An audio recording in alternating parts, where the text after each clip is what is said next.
दिनांक 21 ऑगस्ट 2024 रोज बुधवारला दुपारी 12 वाजता संविधान बचाव संघर्ष समितीच्या वतीने सुप्रीम कोर्टाने अनुसूचित जाती, अनुसूचित जमाती, उपवर्गीकरण व अनुसूचित जाती जमाती या क्रीमियर अट लागू करा याबाबत सुप्रीम कोर्टाने जो निर्णय दिला तो अनुसूचित जाती जमाती फूड पाडण्याचा असून जातीत तेढ निर्माण करण्याचा तो प्रकार असून भविष्यात अनुसूचित जाती जमातीचे आरक्षण संपवण्याचा हा डाव आहे। तो निर्णय सुप्रीम कोर्टाने मागे घ्यावा व या निर्णयाची संसदेने अंमलबजावणी न करता संसदेचे विशेष अधिवेशन बोलावून सुप्रीम कोर्टाने जो निर्णय दिला तो रद्द करण्यात यावा याकरिता भव्य मोर्चा आयोजन करण्यात आलेले होते। सदर मोर्चा बाजार चौक येथून निघून मोर्चाचे रूपांतर ग्रामपंचायत समोरील भव्य पटांगणात सभेत करण्यात आले। मोर्चेला माजी प्रभारी सरपंच मुनीश्वर बोदलकर, डॉक्टर गणेश मेश्राम, ग्रामपंचायत सदस्य आशिष नैताने, सामाजिक कार्यकर्ते तथा प्रेस संपादक व पत्रकार सेवा संघटनेचे राज्य सरचिटणीस संजू भांबोरे, सामाजिक कार्यकर्ते बालक गजभिये, शिवप्रसाद पेंदामे यांनी मोर्चेला संबोधित केले।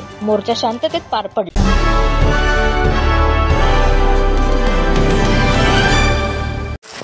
जय संविधान, जय संविधान।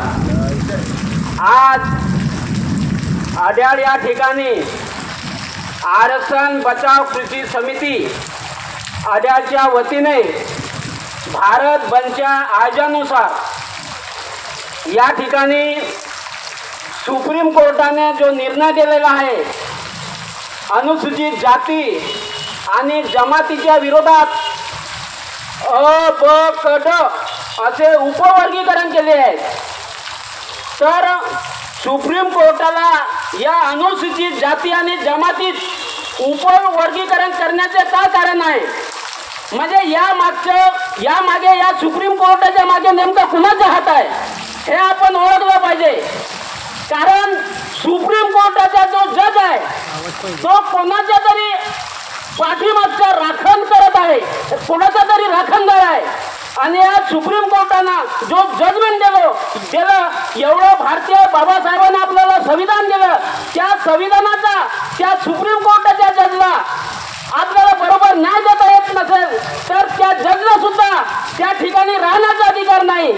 कारण हा सुप्रीम कोर्टाचा जज या अनुसूचित जातीमध्ये झगडे लावण्याचा भाग काम करत आहे। या सुप्रीम कोर्टाच्या जजचा मी प्रथम या बंदच्या ठिकाणी निषेध करतो की ज्या सुप्रीम कोर्टाने या अनुसूचित जाती जमातीमध्ये वर्गीकरण करून त्याला कमजोर करण्याचं काम करत आहे आणि त्यामुळे भांडण लावून त्यांचं आरक्षण खतम करण्याचा या सुप्रीम जजचा हा निर्णय आहे। आणि अशा या सुप्रीम कोर्टाने जो जजमेंट दिला आहे त्यांचा मी निषेध करतो। जरी सुप्रीम कोर्टाने अशा पद्धतीचा निर्णय दिला असेल तरी या ठिकाणी भारतीय संसद आहे, आपली लोकशाही आहे, गणतंत्र आहे, त्या सुद्धा या सुप्रीम कोर्टाच्या विरुद्ध जो न्याय दिला तरी त्याच्या विरोधात आपण तो संसदेमध्ये ठराव पास करून तो निर्णय मागे घेण्याचा अधिकार संसदेला आहे। जरी सुप्रीम कोर्टाने घेतला असेल तरी तो रद्द करण्याचा अधिकार संसदेला आहे।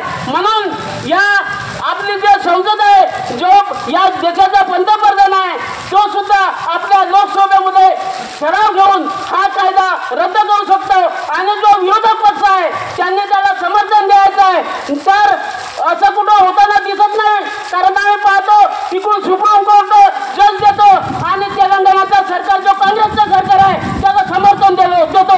याला आपण काय म्हणावं? हे योग्य नाही। म्हणून जो विरोधात बसलेला सरकार आहे, जो केंद्रात विरोधी पक्ष म्हणून काम करत आहे, त्यांनी सुद्धा या निर्णयाचा विरोध करायला पाहिजे, त्यांनी सुद्धा रस्त्यावर यायला पाहिजे आणि हा जो निर्णय दिलेला आहे सुप्रीम कोर्टाने तो तात्काळ मागे घ्यायला करायला पाहिजे।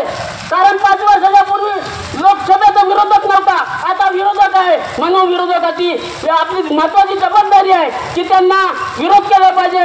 फक्त त्या ठिकाणी चंद्रशेखर राव नाईक आझाद समाज पार्टीचे त्यांनी लोकसभेत विरोध केलेला आहे।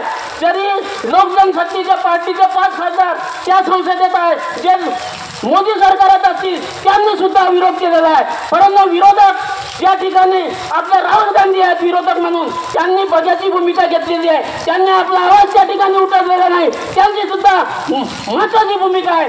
म्हणून विरोधकाची भूमिका सुद्धा महत्वाची असते. म्हणून मी या ठिकाणी अधिक न बोलता सुप्रीम कोर्टाने जो निर्णय दिला आहे तो त्यांनी तात्काळ घ्यावा, मागे घ्यावा आणि संसदेने आपली भूमिका पार पाडावी एवढंच बोलतो आणि मी माझे 2 शब्द या ठिकाणी समाप्त करतो. जय भीम, जय भारत, जय आदिवासी.